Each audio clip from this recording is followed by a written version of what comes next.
come all the way to Negombo because we are in and out of Colombo, and we were kind of in Colombo for a long time because of all the restrictions. So we sort of scooted out a little bit and came to Negombo to check out the asylum that has been launched last year, I think, or this year, 5 months ago. It's a brand new location, and with me I have Deepak to speak more about it, of course. And at the same time, we would like to let you know there's a lot of noise, and I found the upcoming radio RP for the future of Negombo, who is hosting outside with phenomenal endorsements. I think if I could actually recruit him, I will. He's brilliant. He is very good. Yeah, I'm not too sure what he's saying. I have understood, he told me that I have to go to a car repair center, and he said it's not only about going to a repair center, but they'll even wash it and clean it and give it to you. I listened to the whole thing because it was so conversational. So they'll be washing the car and giving it's a complimentary service. Oh, okay. Negombo is cool. I know. It is. Yeah. When they repair, they very rarely do anything in Colombo. They barely repair. Anyways, thank you for hosting us here. Thank the you food for looks coming. amazing and the place looks nice. Thank you so much. So to start things off, you're also kind of attached to the brand Asylum. Yeah, so it's been about... Why are you so loud all of a sudden? Oh, I'm sorry. I'm trying to project. I'm right here. Yes, I've been here. So it's been about 5.5 years. So it's been a little over 5 years. So you know Shiromi. Yes. And there's another gentleman called Ranjan Dharmaraj. I'm not too sure if you met him. He's based in the States. So they took over the brand about 5.5 years ago. And I joined them a couple of months after. And about You've 5 been months there ago, for 5.5 years now? Yeah. Oh, you're as old as a child? Yes. There. So I handle all the marketing and PR. That's for the amazing. brand. And 5 months ago, we decided to cater to the Negombo town peeps. Amazing, because normally when you say Negombo, they're like, okay, let's run to the beach road. That's how it always looks like. But this time around, it's in the city itself. It's like in the town. Yeah. So it sort of keeps everyone buzzing, and sort of you see the night lights and all. So there's something to look out for. So Deepak was a model for the longest time, and was a child. Was? Are you still modeling? I mean... So Deepak has been on the ramp for a long time, and also when I was a child, like just an infant, I've seen those days of him on the ramp. How has it been? Sorry. Of course, we have spoken about this. Do you like to be addressed as a model today? I mean, I don't think it's a negative. Yeah. It's something I've been doing for, well, half my life now. Well, actually, most of my life. Half is just cutting it short. It's given me a lot of positives. Yeah. It's given me a lot of positives. Most a lot of of your life. exposure. Yeah, most of my life. Yeah. A lot of exposure. I met some amazing people, so I really don't mind. Okay. So, but how healthy is the industry? Because, it's not about being a male model, because being a male model, I think, is more work. Like, you don't go to the gym only to tone, you have to tone and build, and there's so many other things. Why do you think I just, just after my few shows with like Louis Vuitton, with like Gucci, I just said I can't do it. Yeah, I was just done with it. So I can't. But I just want to know, isn't it a lot of work? it is a lot of work. Because people don't see that part to it. No? They're like, model ne. No, for sure. No, definitely. And it's one of the main reasons why I didn't pursue it full time, because I don't feel I had the drive and the commitment to. There are a couple of guys who did it, and they transitioned to acting really well, and they went abroad and they did international shows and stuff. For me, it was because I always had a 9-to-5 job. So my personal goal was to build my corporate life first, and everything else was just a side gig. So literally modeling paid for like my holidays abroad or like a party now and again. Yeah. So I don't think they pay now for holidays abroad. Well, I still get paid. Yeah. But that's what I'm saying. The pitching power has reduced now. For sure. And also there are a lot of people, like the market's a little saturated right now because everyone wants to be a model. Yeah, if you go on Instagram, everyone is a model. Everyone's an Instagram model. And I just feel feel that there's... model. They have not said Instagram. No, true. But it's where... it's like a promotional platform now for businesses and so you brands. don't need to exactly wait for someone to call you up. Also, if you know how to use those apps, you're good to go. Which is really sad, but it's what sells right now. I don't know how long it's going to last. Yeah, true. But at this moment, that's what sells. You can basically change every single thing about you. What's disappointing is when you see those people in public and you're like, oh. You are the photoshopped version I saw. Well, I tell the truth always. No, but you know. no, yeah. I mean, but not all. There You're are not there are supposed to people. say who- yes for that fact. No, what I'm saying is you've always been honest about.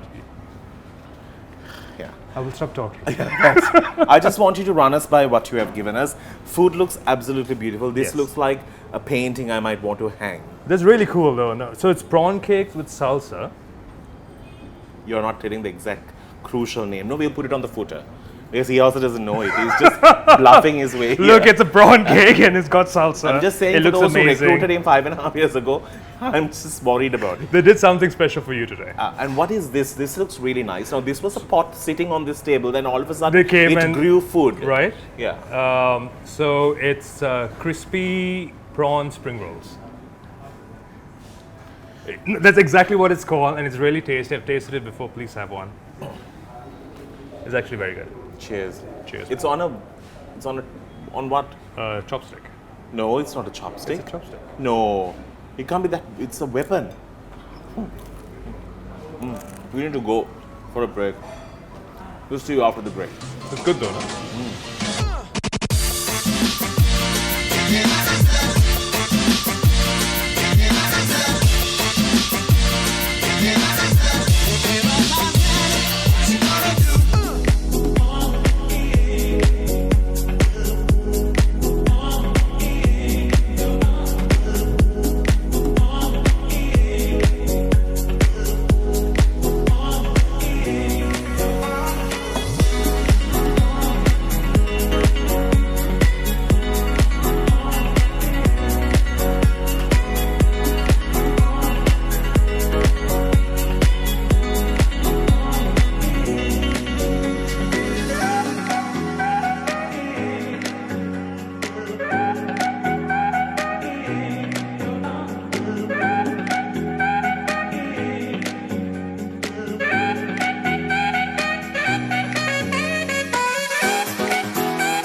Welcome back to the show. It's our second segment, and we're checking out Asylum in Negombo in conversation with Deepak.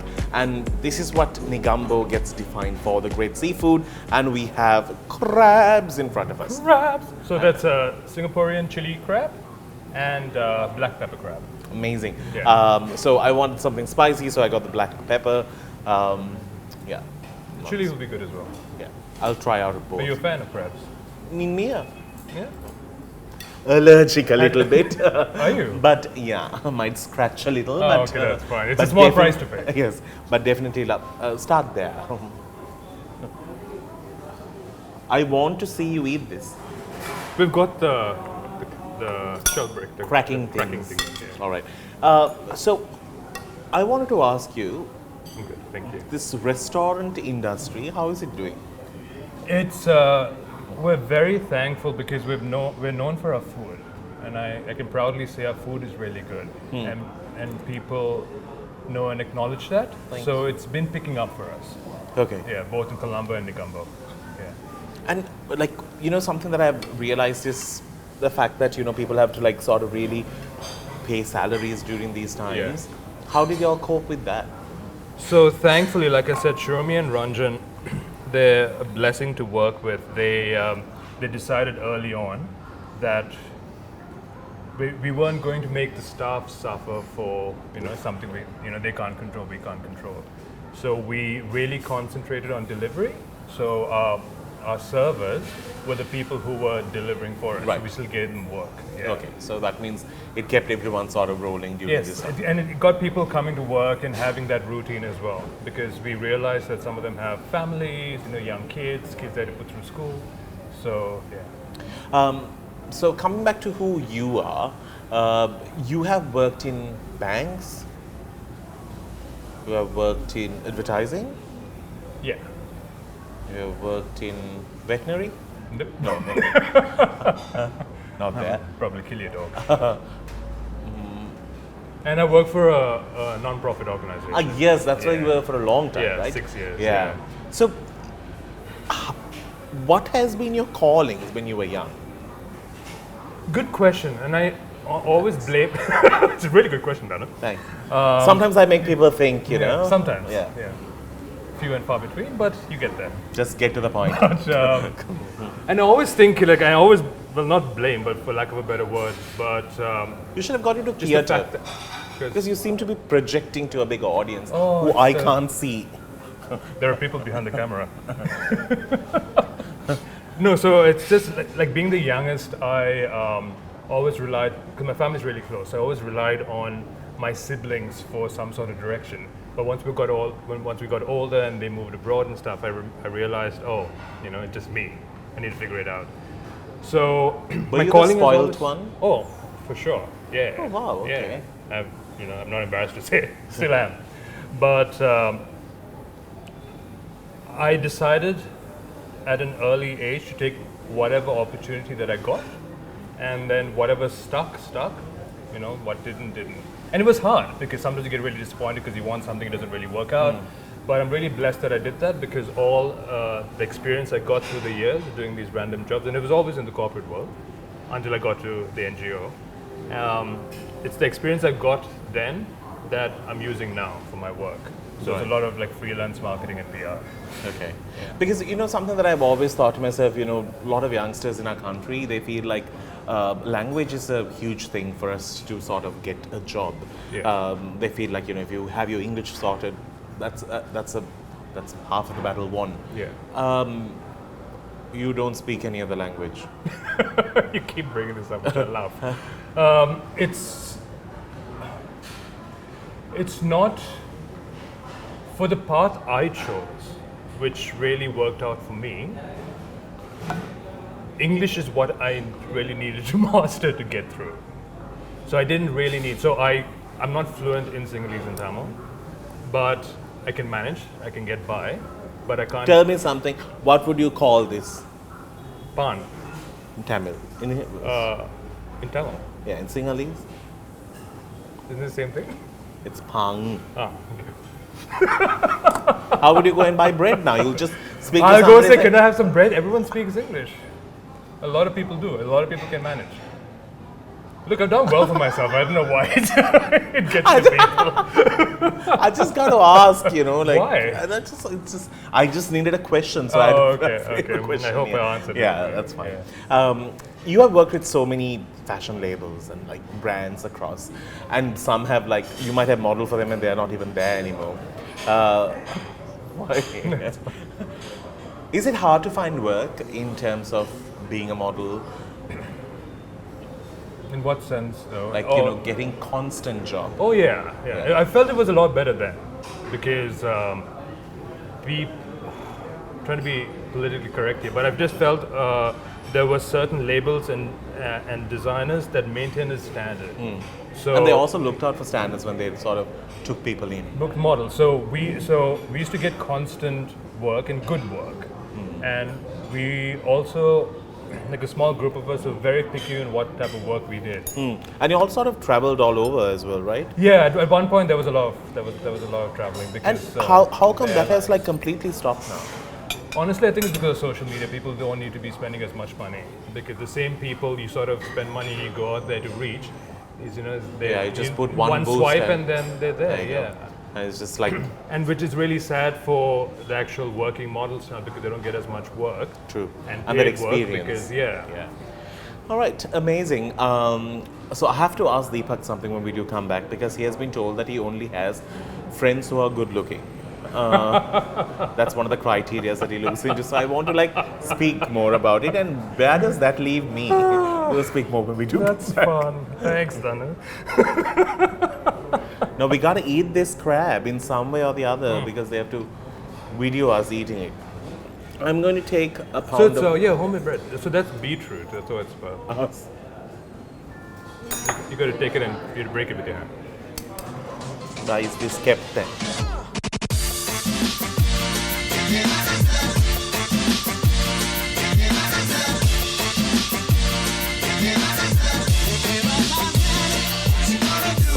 Back with us on the show, this is Negumbo is where we are, and we are talking to Deepak at their new asylum branch here. You can come check it out if you're driving off Colombo. It's a good place for you to do a small pit stop on a week in night even, because there's a live band and the whole works. Now, just to give you an insight, we have been talking about his modeling career and blah blah blah, but I wanted to ask him, now I'm talking about today, you know, everyone becoming a model and trying to like doll yourself up is normal. Men going to a salon is actually just a thing. But how was it in your vintage days? Way back in the day. No, we spoke about it. It was challenging. Not with me. I don't know who you spoke Okay, about. well, I spoke about someone. Because I started when I was 17. Yeah. And at the time, so for the first few Late years, 80s, early 90s. late 90s. Well, I mean, I had to think about it. But we did a lot of shows with international designers who, like the Used to fly Pakistani, down. used to fly down and do shows here. And I remember one of the designers basically saying, because look, I'm a hairy guy. There's no two qualms about it. I can't do anything about it. That's too much It's of the proper info there. Southeast Asian genes. But so he's like, hey, Deepak, why don't you go to the salon? You know, get your get all the excess hair. I on have to your use this forehead." word again. Bush removed. Yeah, I saw that. Yeah. It wasn't about the bush. But no, so I go to the salon and get like my face waxed and stuff, which I didn't mind. But Did you have like those Joey eyebrows which were like that? I had like a unibrow and like just like one big thick brow. Yeah. Okay. But yeah, but you know, I remember the girls working there had a good laugh, and that night was the show. And a good friend of mine who was a female model at the time, she came up and she's like, look, just a heads up, all the girls are laughing at you because apparently when you get your eyebrows done. And I was just like, I literally get paid for it. What's going on? And one of the managers found out about it, and you know, the girls were, you know, You fired, I got think. them fired? Yes! Sorry. But no, because look, there were like 80 models. It was a massive show. And everyone your was just eyebrows laughing. became the news. Yeah, I and know. I was just, no, and look, and it was not mainly that. It was just the fact that, and I don't want to use like toxic masculinity. I don't think it's the right word, but just the fact that, you know, being a Southeast Asian, growing up in like the late 90s, early 2000s, there was a lot of misconception where if you were a guy, you had to look a certain way. Yeah, true. They And you're mixed supposed up- to do things. No, and I think it was just, it's just like they mixed up masculinity and sexuality. Yeah, true. So it was just like, oh, if you don't look a certain way, you're this sort of way, you know. Yeah. And then you just, and as a kid, I was, you know, as a teenager growing up, you're just trying to like figure out like where do I fit, you know. If Yeah. I'm not this, if I don't look this way, am I this, you know? Yeah. So, but thankfully, it's changed. You know, times have changed. Yeah. Now do you go to the salon very often? Every other day, man. Is anyone laughing now? No. I'm so welcomed. You've got them fired anyway. Yeah, So but exactly. They're they're scared just begging now, on the yeah. road somewhere. Like, just like, can we thread you, please? Please, can we thread you? Waxed. That's worse because they can't eat it anyway as well. That's another problem. You have literally crippled their job. But want to speak to you about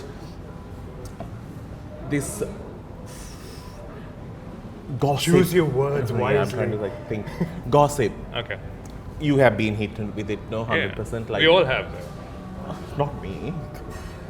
You just didn't care as much. Yeah. But tell me, how do you handle gossip? And like, you know, there are like those rumors, those emails that circulate, those forward messages. Somebody celebrating their Remember birthday. those emails? Hold on, there's a Negumbo birthday. Happy birthday. And it's playing on the speakers. Oh, is that what outside. it is? Yeah. How do I handle gossip now? Yeah. So like ever. Okay, no. So initially, because again, just growing up in a closed-minded culture back then, it was hard. It was challenging. But the good thing about aging is just the fact that you start appreciating you as a person a lot more. So now, and I'm in my 40s, which I'm not embarrassed to be, but I honestly don't care because I know the person I am. I worked really hard to be where I am at professionally, and even the way I look and stuff. So no one's paying my bills, dude. You know, and people are going to talk. Yeah. Even if you're locked up in a room and you don't leave, and that's what's been happening with COVID. And yet there'll be a story. Yeah, that someone come will about. say something, Yeah. So I can honestly, hand on heart, say I don't care anymore. I used to in my 20s, But now, of course, the days are done. yeah, people are going to talk. Yeah, because I think it also comes into the whole social bullying and social anxiety, especially when it comes to like online harassment. It's like a constant thing. No, exactly. So I think, And the good thing is we didn't have that back then, like with social media. I can't imagine how bad it is now, and I hear about like suicides and stuff, which is and really depression, sad, and it's just like and just because you don't look a certain way on like a picture and you post, and it's horrible. Definitely, 100%. Anyway, don't always do it for the gram. That's all I can say. Just to let you know on what we're having for dessert, it's sticky rice pudding. It's so good. Served with fresh mangoes. It's one of my favorites. So we need to wrap things up on this. Deepak, thank you so very much for hosting us here Thank and you for giving us a coming, little chat about you and what you're doing. On that note, we'll see you soon with another cool episode 2. Danu on fire. Till then, you keep smiling. It's a wrap.